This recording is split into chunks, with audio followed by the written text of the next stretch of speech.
이번 동해 지역 산불 관련해서 전문가 모시고 자세히 짚어보겠습니다. 네, 백승주 한국열린사이버대 소방방재학과 특임교수 자리에 있습니다. 어서 오십시오. 네, 안녕하십니까. 예, 교수님께서도 지금 앞선 저희 쭉 기자의 리포트를 확인하셨는데 이게 유례없는 규모인 것 같습니다.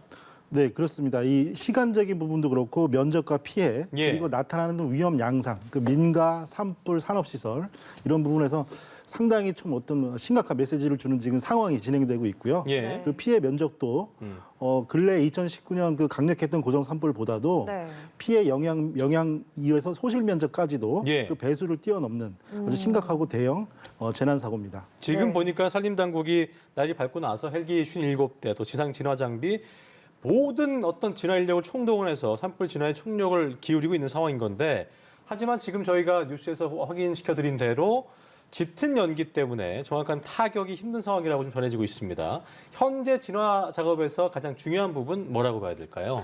네, 지금 현재 그 밤 사이에 적극적으로 진압하지 못했던 장비들이 투입이 돼야 되는 상황인데요. 그런데 이제 일몰 전에 아까 뉴스에 일몰 전에 주부를 진화하겠다는 대책이 이제 발표가 됐고요. 근데 이런 식의 대책은 사실은 어제도 좀 이 얘기가 나왔었습니다. 그러니까 울진에서 처음 화재가 발생했을 때 이제 일몰 전에 진압할 수 있을 것 같다 이렇게 했는데요. 이게 저 중요한 부분은 현재 이렇게 막대하고 광역의 화재가 이렇게 됐을 때는요. 외곽 지역으로 지금 확산되는 화재를 막아야 되겠고요.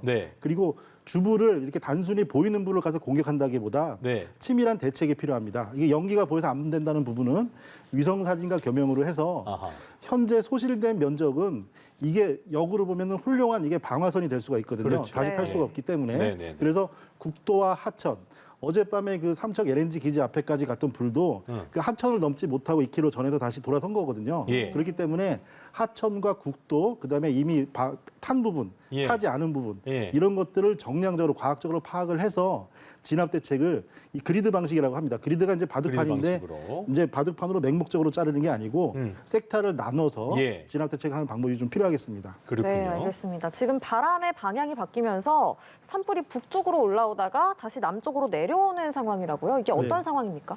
네, 그 일단 약간 특성이 있는 부분은 뭐냐면 산불의 방향입니다. 그래서 바람의 방향에 따라 불이 확산이 되게 돼 있는데 산불 같은 고지대는 특성이 그 태풍의 빌딩풍과 마찬가지로 이 계곡을 돌면서 휘가 맞추게 돼 있습니다. 그래서 이제 단순히 우리가 북풍이 부니까 불은 북쪽으로만 갈 것이다 이렇게 생각하면 안 되고 옆으로 퍼질 수가 있는 부분이 있고요. 근데 이제 전체적인 부분에서는 북쪽으로 갔던 부분에서는 어제 울진 화재를 생각해 보면 지금 강릉 화재는 동해 쪽으로 내려오고 있고 어제 오전에 시작된 울진 화재는 가장 그 위험한 원전 인근까지 바로 울타리까지 불길을 날릴 정도로 확장을 했습니다. 그래서 동쪽으로 확장을 이렇게 위험한 지역으로 하다 보니까 아무래도 북쪽으로 확장하는 부분에서 좀 이렇게 더 면적이 빠르게 넓어졌고요. 그러다 보니까 이게 삼척까지 가게 돼서 삼척 LNG 기지 그 남쪽에 있던 하천 2km까지 근접을 해서 자칫 더 큰 사고를 또 일으킬 뻔한 그런 위험한 상황이 만들어졌습니다. 그래서 남쪽으로 부는 부분에서는 이게 그 LNG 기지 남쪽에서는 상당히 방어선 역할을 할 겁니다. 어제 밤까지 그 갔던 그 화선의 그 영향이 있고요. 남쪽으로 내려오면서 남쪽에 지금 안 탔던 부분, 안 탔던 쪽에 20m/s가 넘는 그런 강풍 때문에 불이 건너뛰기로 넘어갔거든요. 그래서 지금 안 타고 민가나 이런 부분에 피해 시설이 있기 때문에 그런 부분에 집중을 해야 되겠고요. 그리고 원자력 발전소 같은 경우도 지금 위험이 해소됐다고 볼 수가 없습니다. 원자력 발전소는 그 발전소 내부로 들어서 불이 탄다는 게 문제가 아니고요. 그 외부에 있는 송변전 전력들에 대한 문제가 있거든요. 그렇군요. 거기에 이제 불이 가해지면 큰일 날 수 있는 그렇습니다. 그래서 후쿠시마 원전도 그런 외부 전력, 발전기 이런 설비들이 물에 잠기면서 원전 폭발로 이어진 거거든요. 그래서 당연히 상상할 수 없는 사고지만 그래서 그 외부 전력 시설, 기관 시설에 대한 방어도 좀 주력을 해야 되는 상황입니다. 지금 그걸 여쭤보려고 했는데 산불이 크게 번지면서 이제 원전 넘어서 삼척 이 LNG 생산기지까지 위협받은 상황에서 밤새 그래도 소방과 특수진화단 활동으로 해서 방어에는 성공을 한 것으로 좀 보여지고 있는데 큰 고비는 넘긴 거예요? 아니면 아직까지 위험이 좀 잔재하는 거예요?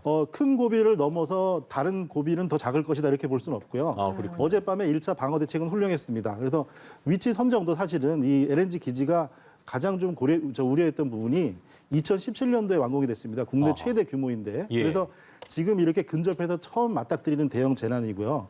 그럼에도 불구하고 어젯밤에는 함대 그다음에 공군까지 지원 요청을 해놓은 상태에서 본부 소방대 그다음에 자체 소방대까지 전체를 예비 살수로 적셔놓고 대기를 밤새도록 하셨고요. 예. 그래서 1차 방어는 성공적으로 지금 막으신 상태고요. 근데 LNG는 또 그 우리 저 고양 저유소 화재에서 볼 수 있듯이 풍등 하나가 아주 큰 화재를 일으켰잖아요. 네. 예. 근데 LNG는 그 저유소의 휘발유보다 훨씬 더 위험한 상황이거든요. 왜냐하면 누설이 되는 상황이면 기체가 돼서 폭발을 하는 거기 때문에 네. 그리고 또 LNG는 저장하는 방법이 저온 저장을 합니다. 부대 설비들이 또 많습니다. 그래서 그런 설비들이 만약에 피해를 입게 되면 다시 2차 누출 폭발로 이어지니까 그러니까 저온을 유지해야 되는데 그거를 네. 유지시키는 시설이 또 있습니다. 되면. LNG 같은 거 저장을 하려면. 네, 그래서 그렇군요. 그런 것들에 대한 병행적인 그런 보호가 좀 필요합니다. 네, 이렇게 1차 방어는 성공했지만 안심해서는 안 된다 이런 말씀 그렇습니다. 주셨는데 그렇습니다. 예. 그렇다면 완전히 진화가 돼서 좀 안심하려면 얼마나 더 걸릴까요? 네, 완전히 진화에 대한 부분은 산불은 가장 그 재발화에 대한 부분. 그래서 이게 처음에 왕성하게 확산할 때는 비화가 제일 위험하고요. 그 날아간다는 날빛자를 써서 그 다음에 주부를 진압한 이후에는 이 밑에 있는 지중화라고 합니다. 땅 속에 불이 숨어 있습니다. 불이 막 건너뛰었기 때문에. 근데 지금 울진 지역, 동해 지역 건조주의보, 광풍주의보가 동시에 지금 발령이 돼 있고요. 건조 경보가 울진 지역은 10일 이상 지속이 됐어요. 그래서 예. 바싹 말라 있거든요. 그렇기 때문에 화재가 다시 발생하는 게 반복이 될 텐데 예. 조금 안타까운 부분이 일주일 동안 지금 강우 경보가 없습니다. 예보가 없습니다. 그래서 네. 비가 계속 안 오고 마른 상태가 될 거기 때문에 주부를 지나하더라도 일부적인 이렇게 불이 다시 붙고 이런 상황이 수일 동안 좀 지속될 것으로 보입니다. 예, 네. 그렇군요. 자, 산불의 영향구역이 전날 밤에 3,300헥타르로 추산됐습니다만 밤사이 2배 가까이 증가를 했고요. 네. 재산 피해도 좀 만만치 않은 상황인 것 같고 일부는 복구가 됐습니다만 복귀했습니다만 무엇보다 대피소로 대피하신 주민들 그러니까 인명 피해가 제일 걱정인 부분이기 때문에 대피 주민들은 대응을 어떻게 좀 해야 될지 좀 지도를 해줘야 될 것 같습니다. 예. 네. 현재 이 재난 사태가 선포가 됐습니다. 예. 재난 사태는 이 그 중앙정부에서 재난 사태를 선포한 것을 긴급히 대응을 하는데 쉽게 말하면 선 조치 후 정리입니다. 그러니까 선 모든 조치 제도적인 지원을 다 할 수 있도록 예. 일적, 물적, 행정력을 지원하도록 돼 있고요. 그러하면서 지금 현재 말씀드리지만 불을 진압하는데 고성 산불 같은 경우는 약간 가랑비가 좀 내려졌어요. 2, 3일차 됐을 때. 그렇죠. 네. 근데 지금 현재 상태는 이게 불이 재발화가 나고 위험적이 퍼질 수가 있고요. 면적이 어마어마하게 넓습니다. 근데 조금 희망적으로 볼 부분은 어제 밤에는 산불 영향구역이었는데 오늘 같은 경우는 산불 영향구역과 산불 소실구역이 좀 분리가 됐다는 거는 그랬군요. 아까 말씀드린 피해 지역과 권역이 파악이 됐다는 얘기거든요. 어느 예. 정도. 그래서 수립 작전을 세우고 완전히 주불이 진화가 되고 그래서 이게 관에서 인도를 할 때까지는 다시 돌아가 보신다든지 그 아하. 생활로 한다든지 이런 걸 서두르지 마시고 그럴 수 네. 있겠네요. 최소 수일간을 지켜보실 필요가 있지 않나 이렇게 좀 생각합니다. 특별히 또 지금 방역도 좀 주의하셔야 됩니다. 방역도 그렇죠. 지금 집단 생활을 불가피하게 하실 수밖에 없는 상황이라서 맞아요. 예. 주의해서 방역하실 필요가 있겠습니다. 네. 그리고 또 하나 궁금한 건 뭐냐면 아까 이제 동해 강릉 고속도로에 이어서 철도 교통까지 마비되면서 이걸 동해로 네, 갈 거를 네. 강릉으로 바꿨잖아요. 이 네. 얘기는 네. 우리가 항상 불이 났을 때 이제 산이 타는 것도 문제지만 민가로까지 번질 수 있고 이제 속초 화재 때도 문제였던 게 이제 민가에서 피해를 입을 수 있는 그런 부분이었는데 네, 그렇습니다. 그 가능성이 있다는 얘기잖아요. 있습니다. 네. 네, 그래서 지금 속초에서도 보고 이렇게 산불 같은 경우는 이 산지 높은 곳에서 부는 바람이 그 양간지풍이라고 하죠. 올해 같은 경우는 동해 지역 강풍이 매우 빠르게 예. 낚여왔습니다. 네. 그래서 강설량이 적다 보니까 산 정상의 적설이 적고 그래서 원래는 그 산을 넘으면서 온도가 떨어져 줘야 되는데 예. 그 눈이 녹는 시점이 과거의 산불은 전부 다 4월 초였거든요. 예. 지금 한 달이 당겨졌고요. 지금 같은 상황에서 적설이 적다 보니까 이 바람이 아까 말씀드린 비화, 포처럼 넘어갑니다. 그래서 동해안을 지금 자르고 이런 주거 시설들이 많이 밀집돼 있는 칠봉국도 오른편 같은 경우로 화재가 넘어가거든요. 예. 이럴 때 피해를 줄일 수 있는 방법은 과거의 화재를 보면요. 이렇게 비화가 넘어가는 거는 말 그대로 날 수 있는 가벼운 탈 것이기 때문에 이렇게 집 주변에 탈 것들을 다 집 안으로 옮기시고요. 그리고 집들을 적셔가지고 혹시 붙더라도 이렇게 불티가 오더라도 붙지 않도록 이렇게 피해 사례를 보면 중간중간 이렇게 내화 구조가 아닌 가설 건축물들이 많이 피해를 입었습니다. 예. 그 부분을 주의해서 좀 대비하실 필요가 있겠습니다. 네, 비라도 좀 시원하게 내려줬으면 네, 좋겠습니다. 그렇습니다. 네.